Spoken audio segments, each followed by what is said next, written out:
Hello survivors, and welcome to another video. In today's video we are playing the Assassin in Soulstone Survivors, and we are using the Grenadier's Mark weapon. The skills we will be using in today's build are going to be Debilitating Bomb, Fan the Bomb, Avalanche, Bomb Barrage, Bloodlust, and then Rupture.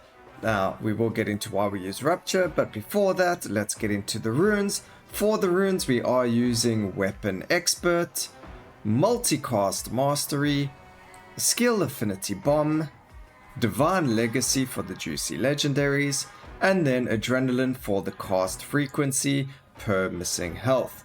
Now, the reason we're actually using Rupture in this build is, along with Uppercut, which you can find on the spell blade, Rupture is Uppercut and Rupture are the only skills in the entire game that can actually stun and immobilize elites as well as the Void Hunters. So although you do get other skills like your Flame, Flame Weave, I think it was, or whatever the case is, or any other skill in the game that says that it stuns, they only stun the normal enemies, whereas Uppercut and Rupture actually stun Void Hunters and Elites. So just something interesting. I'm not sure why it's only those two skills that stun them. I don't know if it's just something that was intentionally done, or if it was something that was accidentally done with stun, and you can only stun those two with those two skills correctly. But regardless of that, that is why we are going to be grabbing Rupture, just so if we do get someone like the Doom Knight or whatever the case may be, we will be able to stun them so that all their little AoEs and things like that will disappear because they are stunned.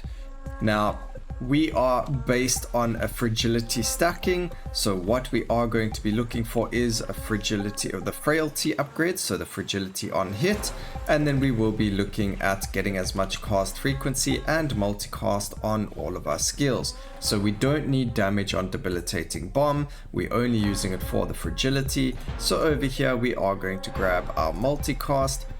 Avalanche, obviously, again, just like yesterday's video, it is fantastic when applying fragility and other negative effects onto enemies, so we do want to grab that. Here's our Bloodlust. We take Bloodlust in this case because of the movement speed as well as that cast frequency. Cast frequency is going to be extremely important during this run, so it is very, very important to get it up and running, because Fan of Bombs has quite a high cooldown, 5 seconds. That is unacceptable. We do need to get it much higher, and we are not using golems and we are not using bunnies. So I'll make sure that we do bash them completely out of the game. We banishing them. They are just way too strong to use in any build for me right now. Not that, you know, I don't use them, but for like specific builds like this one where we're looking to do something specific, we're not going to be using the bunnies. Otherwise, you know, every single build you see is going to be bunnies, chaos golems, summons. So they're just really, really strong, and they need a good nerfing done to them. Okay, so here's Rupture, and that was the build, as easy as that. It took us a whole like 2 minutes to get the build up and running, and now we are also going to be looking for a little bit of crit, but we got cast frequency over here, which is more important. So we are going to be looking for multicast. Well, let's go in order of importance first. So we're going to go cast frequency, that is the most important. Then we're going to be looking for multicast, and then we can look for crit, and then lastly, if you know, as a final stat, if there's nothing else to take, we will take expansives or area of effects, just for the extra AoE on Avalanche, Bomb Barrage, as well as Rupture. But otherwise, as you can see, the Void Hunter over there was knocked down on his face, doing nothing, and that was because of Rupture. So over here, we don't need the damage on Avalanche, so we go for the crit. Potency in this is fantastic. Area of effect, yeah, we're going to take it just because it's epic. And then we're going to focus on life because of our, where is it over here, adrenaline buff. So the higher life we have, the more cast frequency we're going to get when we start to lose that life. and there we went for the crit because there were no other upgrades to take. So very important. I am going to try and speak about why I take specific upgrades over other upgrades. Hopefully it does help you with your own theory crafting or, you know, building of skills, so that we can, you know that I am actually helping you more than just you watching and trying to guess why we go for that. So fan the bombs being the main skill, we definitely taking the damage for it. We don't need to banish anything over here, but we can banish armor and the spontaneous combustion if you wanted to, if you had enough. We're just going to take, actually we're going to re-roll that, and we will unfortunately re-roll again, and we're going to grab the multicast over there and then multicast again because it was an epic upgrade. So over the 5% cast frequency, the multicast that we got, the 40% multicast, is 100 times better for us and our build over there, so that's why we took it. And now we just need to try and kill these guys as quickly as possible. Just stand in the corner there for a second, just so that we're out of the way of the AoE, and just trying to stay away from all of the beams and bombs and the things that all of the bosses are spewing out at us. We did kill the Ice Incarnation, so we've only got the Eternal Guardian now, which will be a very easy kill for us. Again, one of the easiest bosses, because they are very easily telegraphed and it's just very easy to deal with. Now over here we're not looking, actually we will take multicast on Debilitating Bomb, and the reason for that is because of the Fragility stacking. So we're not going to take it just yet. We're going to lock this, we're going to lock the damage, and we're going to go for the multicast, which is fantastic. Lock that again.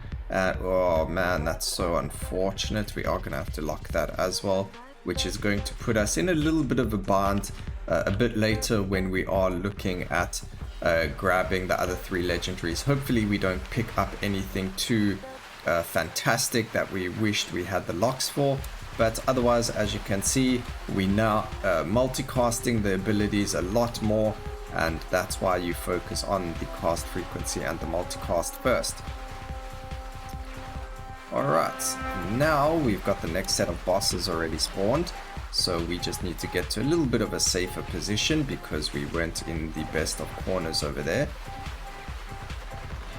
And we've also got a paladin spawned over there, so we're going to have to deal with him as well. Unfortunately, Rupture is just there for emergencies. We're not focusing on the skill. We usually don't get close enough to the enemies to worry about it. If you are doing this yourself, you can probably exchange it for something like Cluster Bomb or just anything else really. It doesn't, the skill, the 6th skill where we've got Rupture in, doesn't really matter too much. We're just using it as a defense against elites and things like that that are going to rush you, and you just need to get, you know, them stunned down so you don't have to worry about them. And now we are going to grab the Doom over there, crit, more multicast, another multicast on Debilitating Bomb, some crit over there, more multicast. You know, as soon as we see the multicast, we're going to go for it. And then area of effect on the bomb skills that apply, the slow and things like that are going to be fantastic. The other thing is I completely forgot that we're doing a Fragility stacking, and that the fact that we locked Hypothermia and took it is the best synergy for this build.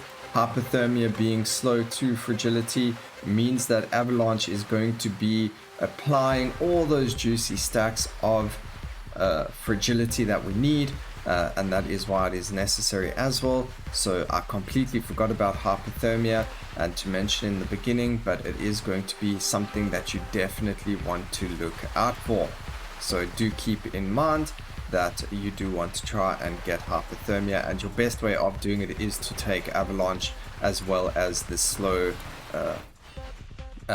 you know, debuff skills over there. So Touch of Ice will be very, very good to stack in this build as well, so that you are able to stack more Frailty on the enemy, or Fragility, sorry, Frailty is the debuff skill name. So you will be able to apply more Fragility quickly to the bombs, to the bosses and to the enemies, so that you are able to do more damage with your fan of bombs. Okay, there you can see our Rupture did stun the elites again. I mean, not the elites, the Void Hunter. And we are playing a bit risky. Again, we do have the Adrenaline, sorry, not Merciless anything. Adrenaline, and that's going to give us a lot more cast frequency. The lower our health is, so you can play with low life. You don't have to worry about healing too much or anything like that, because the lower your life, the more damage you are going to be dealing anyway. Doom to Dazed, fantastic. Frailty upgrades, cast frequency, some juicy damage over there, and we can grab some crit modifier damage upgrades over there. Only because it's rare.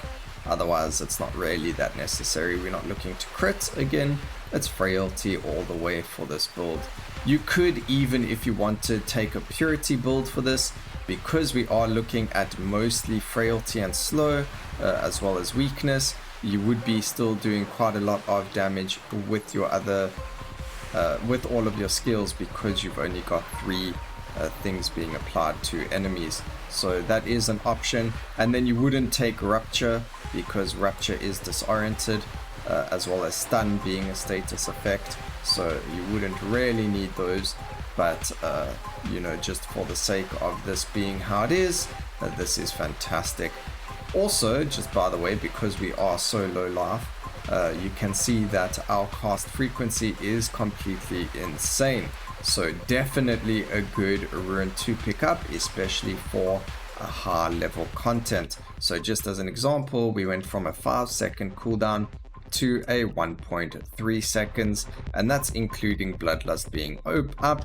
But because of the cast frequency and how low our life is, Bloodlust is nearly up all of the time. So damage upgrade there. We can go for the crit. Movement speed is also okay to grab over there. And then over here, we are going to lock the, what do we go for? I think this has quite a lot of multicast already. So we're gonna, we'll multicast the Debilitating Bomb again because of the frailty, and then we'll go from there. Debilitating Bomb does have an AoE behind it, so whenever it explodes, it does hit everything. Well, I mean, in like a triangle behind it, so you can see these explosions behind there.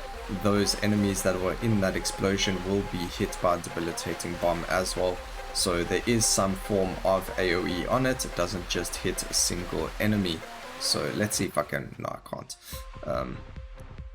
Unfortunately, I couldn't get the pause in the right place for us to see exactly what it is that I'm talking about. But you can see all those little explosions on the side where my mouse cursor is. That's from Debilitating Bomb. So as long as something is standing in that area, they will be affected by Fragility as well. So very, very good to get a lot of multicast on that skill as well. Another very, very good passive to pick up for this is going to be Exposed Weakness, because obviously the more slow and the more negative effects you apply to bosses and things like that, the more damage you're going to be dealing because of the fragility. But as you can see, the final bosses definitely hands down a lot easier to kill, and that's just because of all the stacking that we finally got up and running. Alright, fantastic. So there we go, done. 9 minutes, not my best. For some reason I have actually done this in 5 minutes on the Assassin with Fan the Bombs, but definitely very, very good in terms of damage and just enjoyability. So there you go, Fan the Bombs dealing 42 million damage, and that's just how you do it. So I hope you guys enjoyed the video. Please remember to like, comment, and subscribe for more videos like this in the future. And always remember, keep safe, survivors. Until next time, cheers.